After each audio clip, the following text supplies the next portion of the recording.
At this hour, I'm Christina, Aguayo in Dallas, and here are your top stories. President Volodymyr Zelensky met with a group of anti-Trump Democrats who told him to reject the terms of the mineral deal with President Donald Trump, according to Democrat Senator Chris Murphy. The meeting with the Democrats took place Friday, shortly before Zelensky, Vice President JD Vance, and President Donald Trump got into a heated clash in front of the press pool in the Oval Office. Murphy, posting to X, just finished a meeting with President Zelensky here in Washington. He confirmed that the Ukrainian people will not support a fake peace agreement where Putin gets everything he wants and there are no security arrangements for Ukraine. The post was made at 11:15 Friday morning. Attached to the post was a picture of Zelensky at a conference table with Murphy seated on the opposite side. Less than an hour later, Zelensky showed up at the White House to meet President Donald Trump. The reason for the meeting was to sign the mineral deal that Secretary of State Marco Rubio said Zelensky had already agreed to. We now know that after meeting with Murphy, Zelensky had no intention of signing it. Many are now saying the Democrats successfully stopped the mineral agreement and ceasefire that would have been signed, meaning thousands of people will continue to die every week in Ukraine. President Volodymyr Zelensky met with a group of anti-Trump Democrats who told him to reject the terms of the mineral deal with President Donald Trump, according to Democrat Senator Chris Murphy.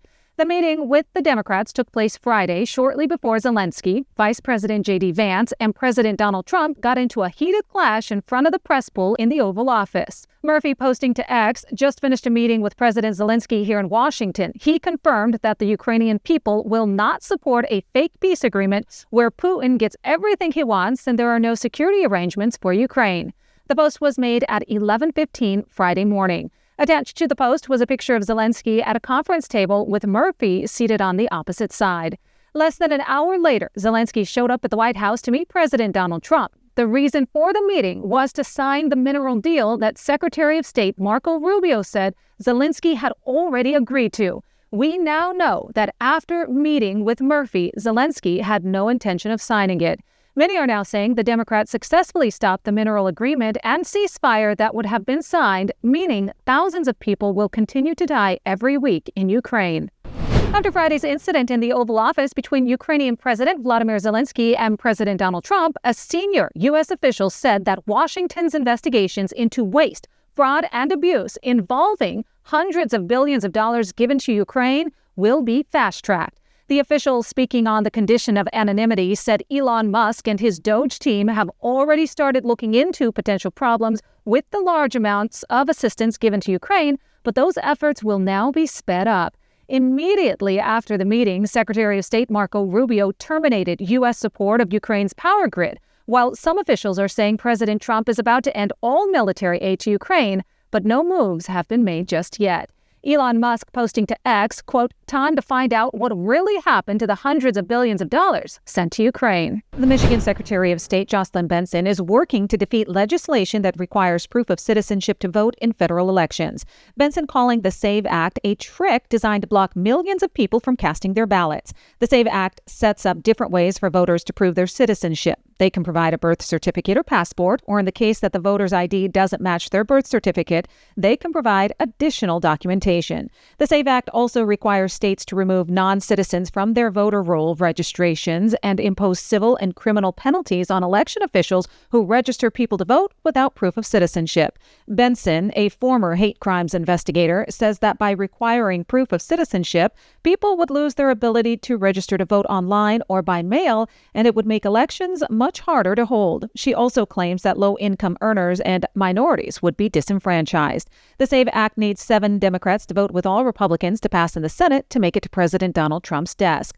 Michigan recently discovered illegal votes, such as a Chinese national who voted last year. Their vote counted because there was no way to pull it back. Defense Secretary Pete Hegseth has ordered an additional 3,000 troops and 20-ton combat vehicles to the southern border to help keep illegal migrants and drugs from coming into the country.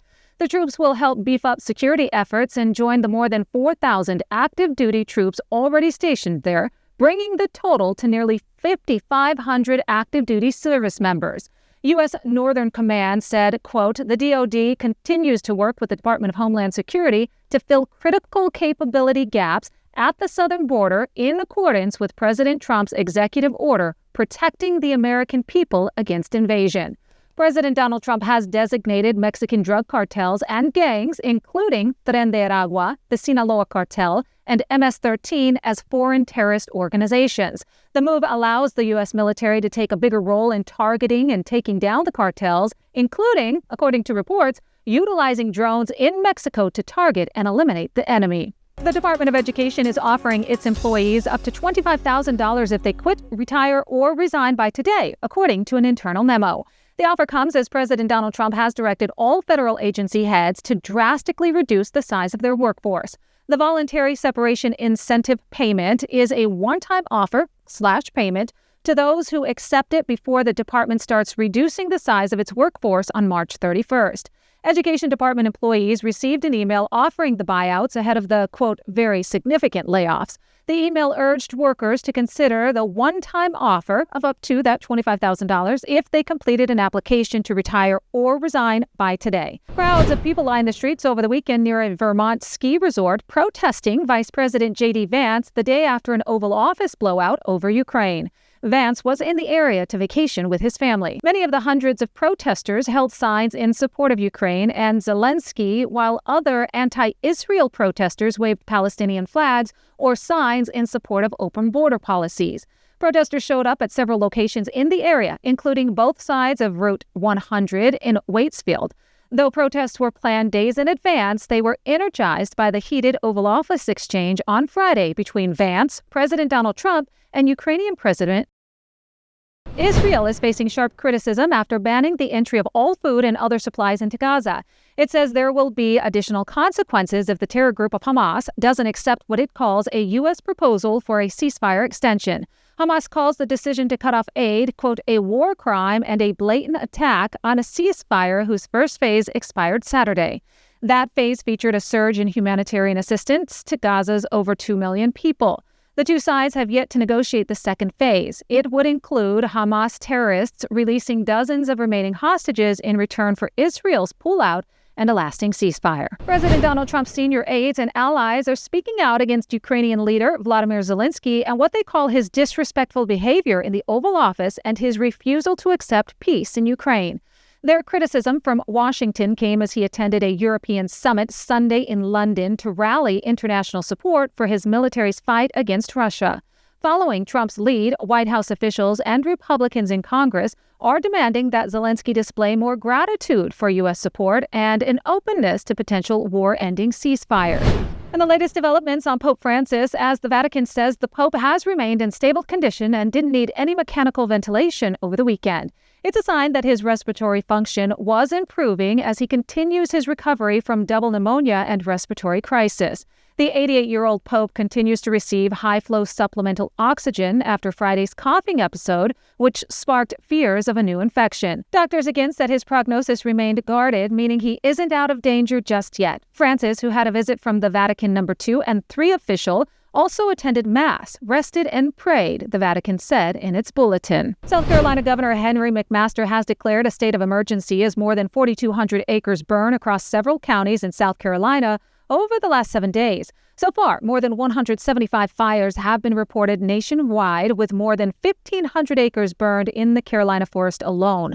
Evacuations have been ordered in multiple neighborhoods, while more than 400 personnel and aerial water drops have been deployed. A statewide burning ban remains in effect, with violators facing criminal prosecution. Donald Trump has made English the official language of the United States. The president signed an executive order over the weekend rescinding a decades-old policy that required government bodies to provide language assistance to non-English speakers. Benji Heyer reports. Our nation's historic governing documents have all been written in English. It is therefore past time that English is declared as the official language of the United States. That, the White House statement. The Trump administration claims the decision will streamline communication, reinforce shared values, creating a more cohesive and efficient society.